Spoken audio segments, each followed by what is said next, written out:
Y'all, with a heavy heart, today I am going to have to slightly defend Paul.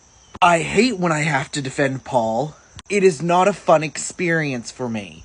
However, the further I get into this book, the more I realize truly how many conservative decisions are made because of the PP. The PP's running the whole show, guys. Conservatives are obsessed with the PP. And, deep down I already knew this, right? But y'all, I don't think I realized the true extent of how bad it is. I am talking every single conservative decision that is made has something to do with the PP. It all has to do with the shape of the PP, the size of the PP, where the PP should go, whose PPs should touch each other, who should touch the PP, who shouldn't touch the PP, who should be making decisions because of the shape of their PP, what someone's role in society is based on the shape of their PP, how many bombs we should send to other countries so that men's PPs don't feel small, how often a man's wife should touch his PP, the whole thing is about the PP. That's why they're so obsessed with ours. Because I really do think these people are like, well, we're obsessed with PPs. Surely everyone is obsessed with PPs. Surely everyone on Earth spends as much time thinking about PPs as we do. And the social roles that we have established because of the PPs. And here's where I have to defend Paul a little bit. I think perhaps Paul encouraged celibacy because he saw how many decisions were being based around PPs. Maybe he just thought it was easier to be like, no one should ever touch the PP at all. And this is actually fairly common amongst the Stoics as well.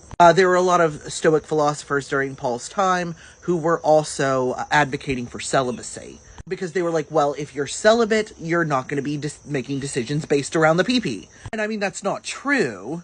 People still have urges. At least most people. Some asexual people do not. And I mean, I think Paul was wrong, but seeing how this many decisions are being based around the PP, I can kind of see how he came to that conclusion.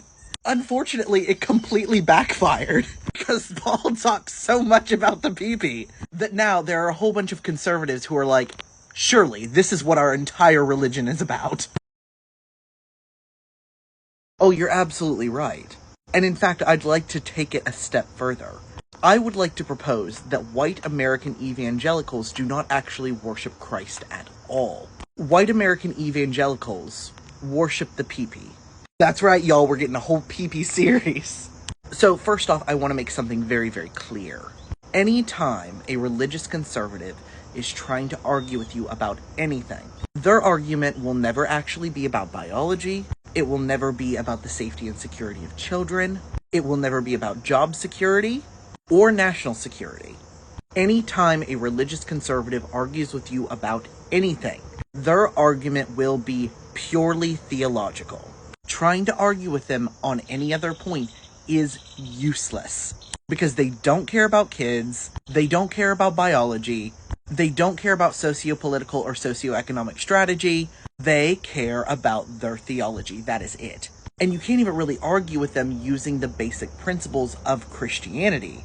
Because while they call themselves Christians, and they are politically Christians, Christ is not who they worship. No, white evangelical Christians worship one thing and one thing only. And that is the PP. Specifically, the male phallus. And they will deny this all day. Because when they think of a religion that worships the phallus, the image that's conjured in their minds are these ancient Roman sex cults. But the way modern Christian evangelicals worship the phallus is very different from those Roman sex cults. Roman sex cults usually regarded the phallus as an instrument of both procreation and pleasure. White evangelical Christians see it as an extension of masculinity. And their god is the phallic concept of masculinity. I said the PP is running the whole show. I mean it. And because of that, the worst thing one can possibly do is utilize the phallus in a way that they do not see as sacred. This can somewhat extend to the female womb as well, but the phallus is at the top of their hierarchy. Now, I'm going to be breaking this down more in subsequent videos, but I noticed you guys don't really like the super long ones, so I'm going to break this up into parts. And if you find any of this stuff informative, please check out the links in the bio to help this channel grow. Hello, and welcome back to Evangelical PP Worship, the series why I try to explain why I don't think evangelicals actually worship Christ, but instead worship the PP, specifically the male phallus, and the concept of masculinity that goes along with it. So, how did we get here? Well, this was a long process.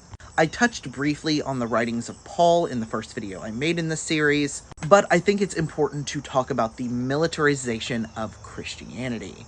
And that largely started with Constantine.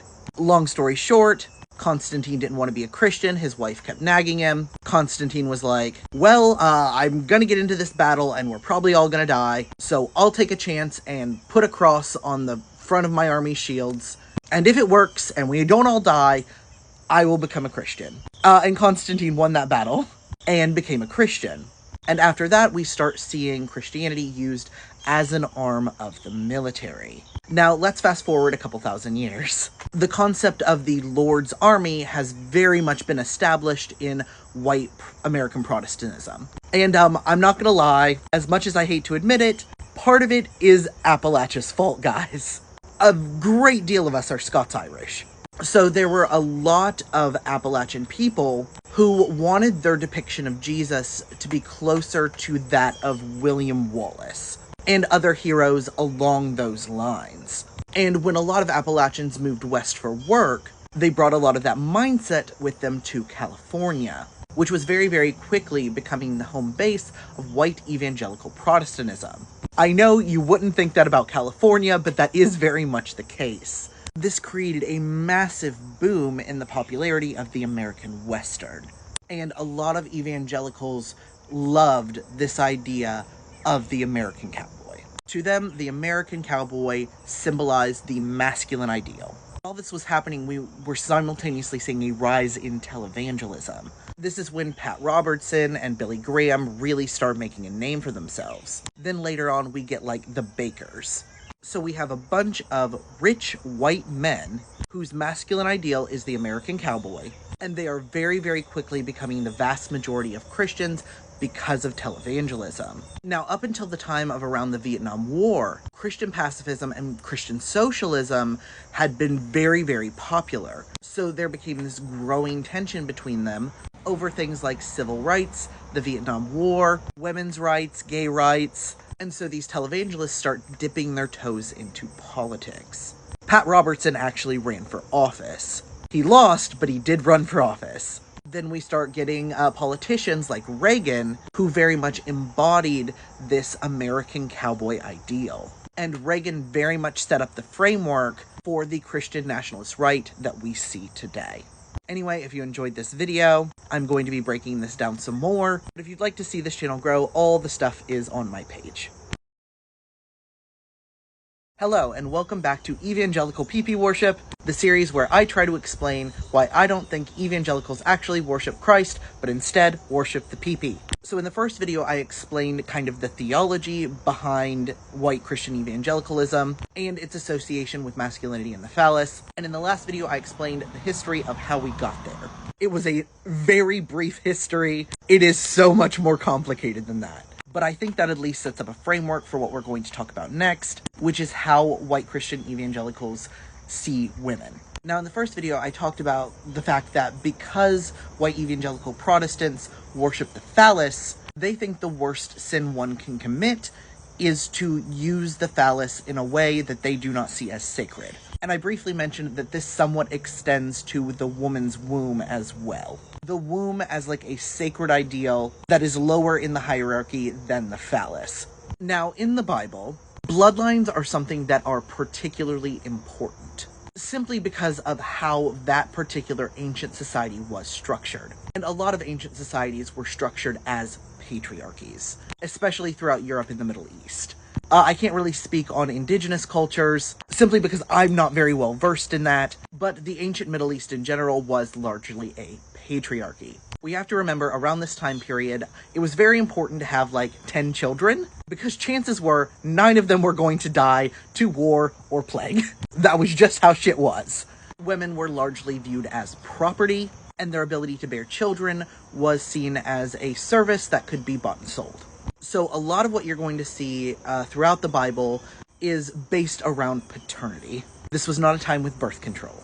So by the time that we get to white evangelical American Protestantism, hierarchy is seen as God's will. Not just something that structured ancient societies that were very different, but as the way things are supposed to be. We also briefly touched on Paul and how he brought in the concept of Puritanism. So white evangelical Protestants believe that there is a natural hierarchy, and that men are supposed to be at the top of that hierarchy, and that hierarchy is ordained by God.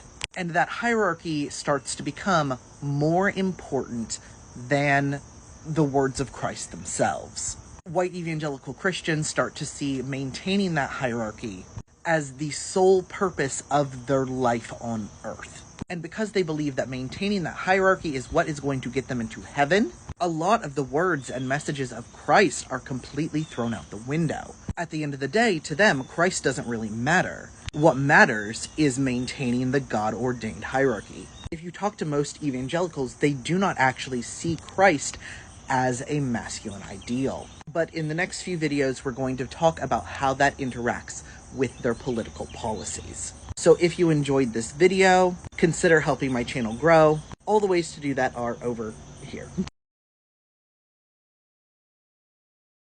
Welcome back to Evangelical PP Worship, the series where I try to explain that evangelicals do not actually worship Christ, they worship the PP. So in the last video, we talked about how evangelicals believe that there is a God-ordained hierarchy, and how that hierarchy and maintaining that hierarchy is more important than actually following the teachings of Christ.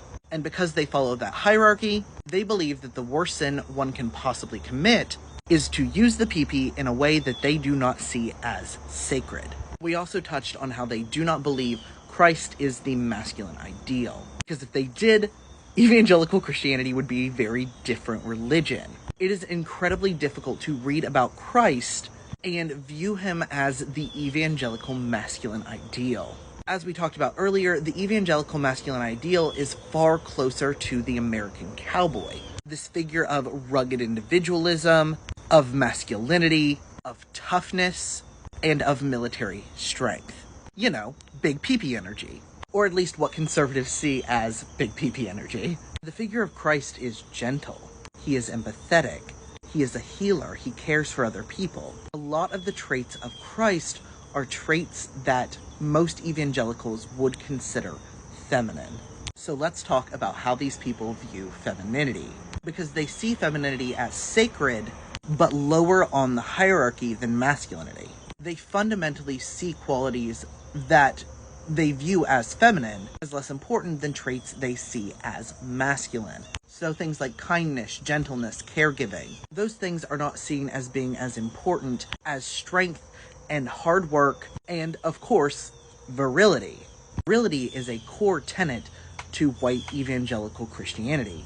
In their minds, the God-ordained hierarchy is for one man to own one woman and to put as many babies in her as possible. To them, the woman's womb and her ability to have children is her sacred social role ordained by God. That is her purpose. And if she falls outside of that purpose, that is a mockery of God. And we start to see this play out in conservative policy. If a woman is on birth control, if she gets an abortion, to conservatives, she is making a mockery of the sacred right ordained to her by God. If she wants to do anything other than bearing children, she is making a mockery of the sacred right ordained to her by God. This is why you will see a lot of conservative men talking about how they love women. Because these people genuinely believe that allowing women to have this sacred blessing ordained by God is what is best for her.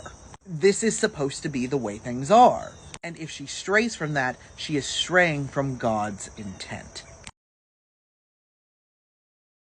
Hello, and welcome back to Evangelical PP Worship, the series where I try to explain that evangelical Christians do not actually worship Christ, but instead worship the PP. And now, unfortunately, we have to talk about race. And oh boy, this is gonna be a shitty video to have to make. But I do see it as important to the larger conversation, so let's go! So in the last video, we talked about how virility is seen as a masculine ideal within white evangelical Christianity. And how white Christian evangelicals view the virility of black men has a great deal to do with how they view race. White evangelical Christian men fundamentally see black men as virile conquerors, as people who fundamentally want one thing, and that is to conquer the womb of the white woman in order to emasculate the white men and create black offspring.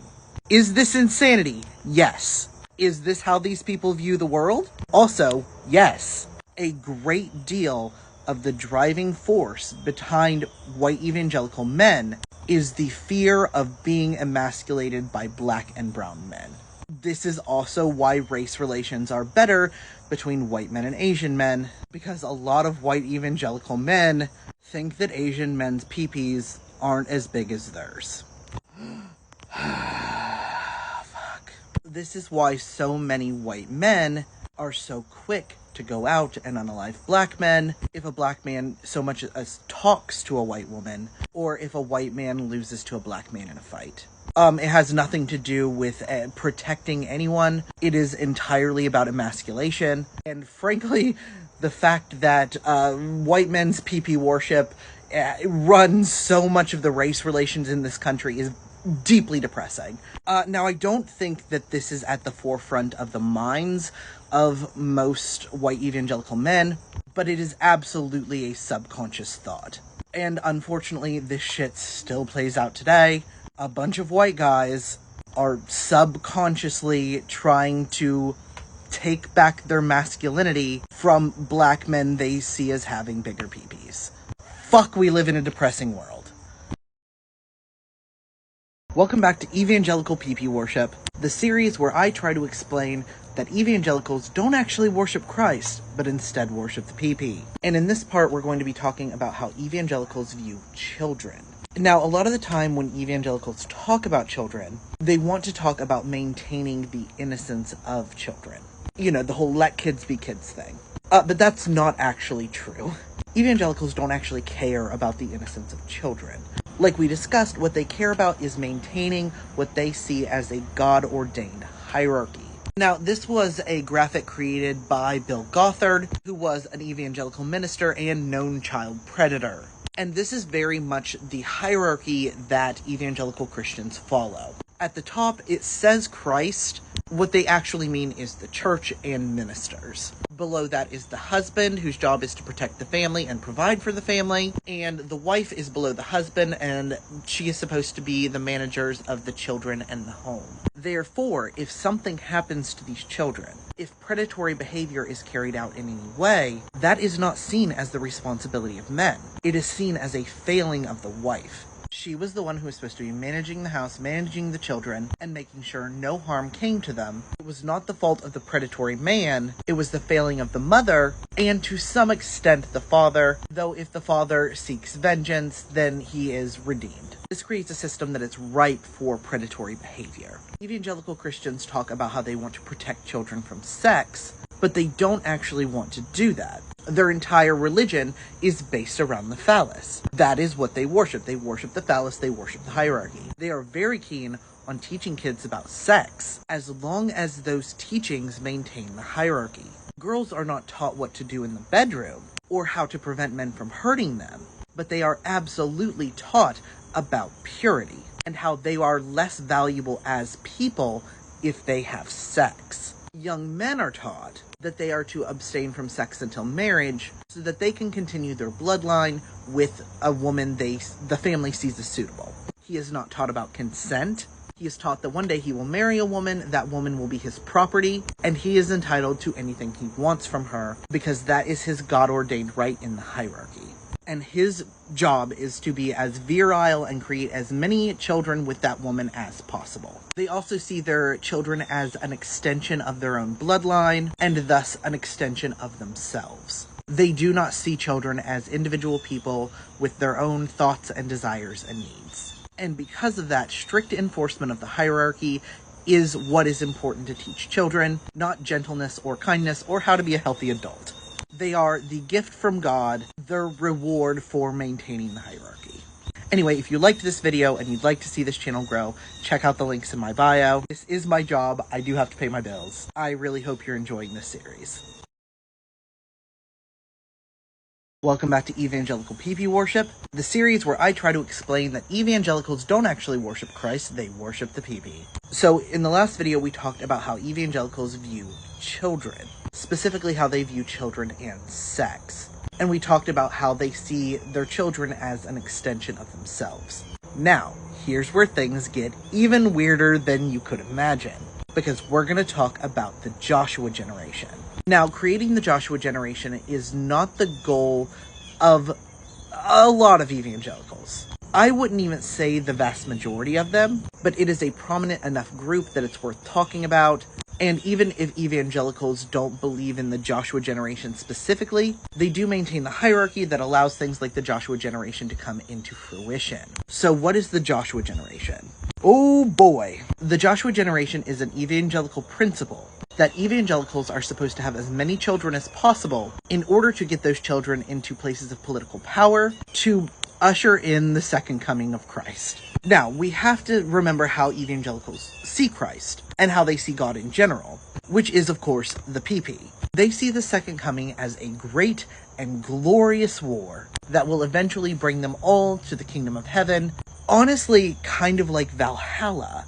It is for them a warrior's paradise, and they desperately want it. I need y'all to fundamentally understand. White Christian evangelicals want the end of the world. They want the end of the world so they can get their reward for maintaining God's hierarchy. So they have all these children so they can get them into places of political power to try and fulfill prophecy. It is very weird and scary, and we very much see how this plays out on the global stage.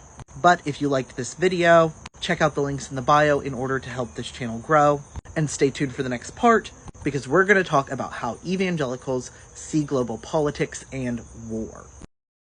Welcome back to Evangelical PP Worship, a series where I try to explain that evangelical Christians do not actually worship Christ, but instead worship the PP. So in the last video, we talked about the Joshua generation. In this one, we're going to talk about how evangelical PP politics play out on the world stage. Because evangelicals see the second coming of Christ as a way to get into their warrior's paradise.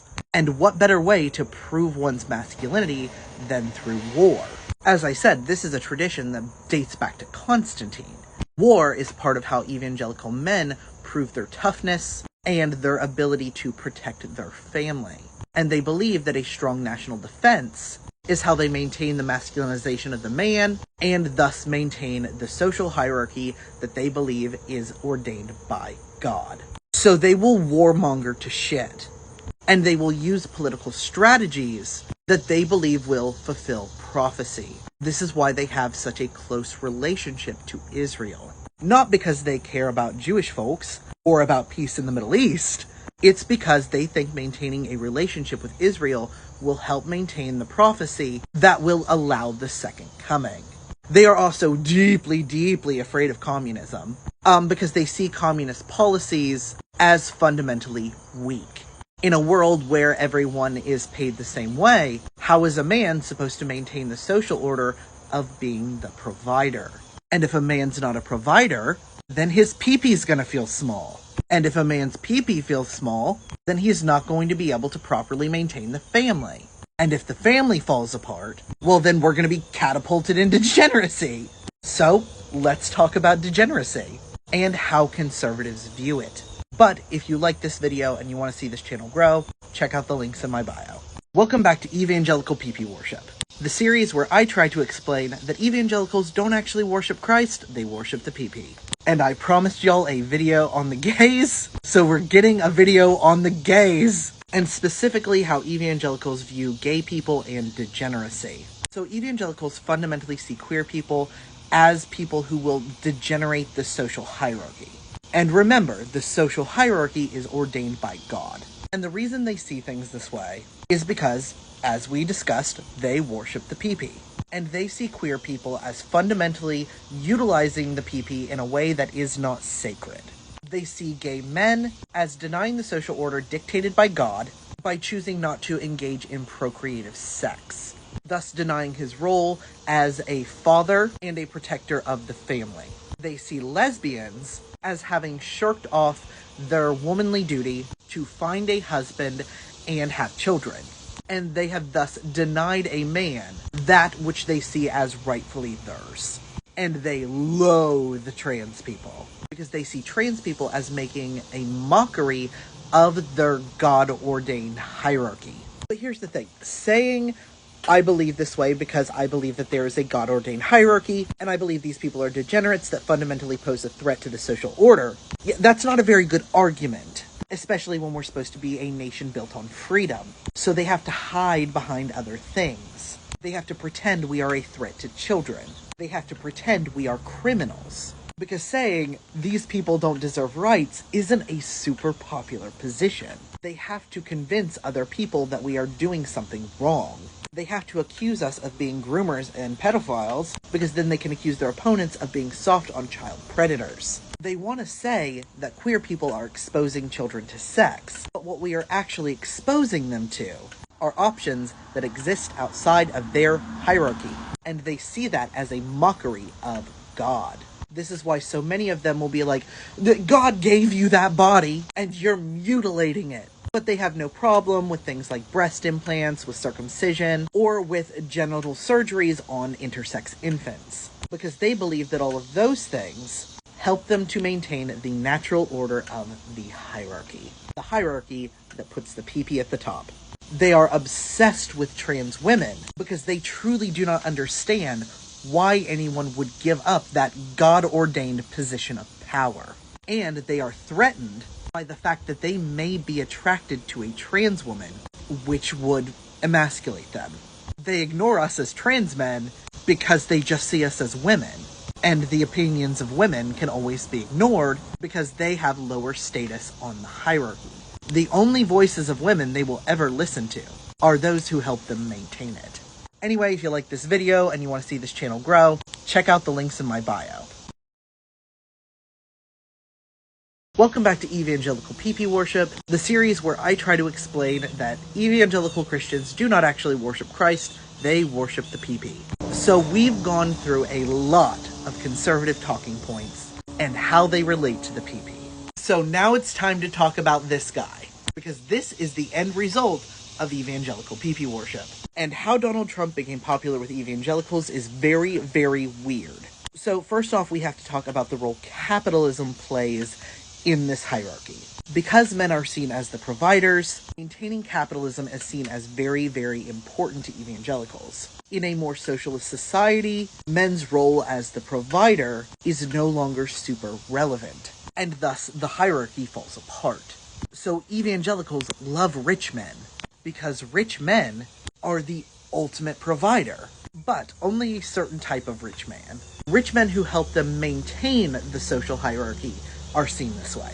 Rich men that don't help them maintain the social hierarchy are seen as degenerates that are trying to tear down the American family and are probably like working with Jewish people and Satanists to run sex trafficking rings out of pizza parlors. A lot of evangelicals see Donald Trump as an extension of what they got with Reagan, but in the realm of business instead of being the American cowboy. Instead of the American cowboy, he is the American entrepreneur. And his aesthetic is very much that of new money. It is what poor people think of when they think of a rich person. Now, a lot of rich people don't do that anymore. They aren't super gaudy, they don't have a gold toilet, because there's a long history of them doing that, and then everyone in the nation cutting off their heads. So a lot of rich people tend to be more secretive and toned down, which helps them maintain their safety, but also makes them ripe for conspiracy theories, because they aren't showing all their money. What are they hiding? Donald Trump's criminality is so out in the open that it's almost hard for a lot of people to believe that he could be that brazen. So how did the evangelical right get Donald Trump into office? Well, oh boy. It all starts with one man, a firefighter by the name of Mark Taylor. Now, Mark Taylor was a firefighter who suffered from PTSD. It made him very depressed. I assume it also made him feel very emasculated. And Mark Taylor claims to have a prophetic dream where Donald Trump is president. He tells this to his Christian therapist, and instead of being like, maybe you need to up your medication, she decides, in a complete HIPAA violation, to tell goddamn everyone about this. Because she's just like, sounds legit. So she spreads this around Facebook. A bunch of Christians go out and blow the shofar. It was very bizarre. But it definitely helped Donald Trump become the frontrunner. And then they made a whole movie about it. It's called The Trump Prophecy.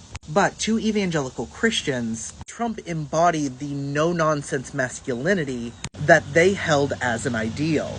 And the next thing you know, they start making stuff like this. This is their idol. This is their God. Evangelical Christians no longer worship Christ, if they ever did at all. They worship this big orange pee-pee.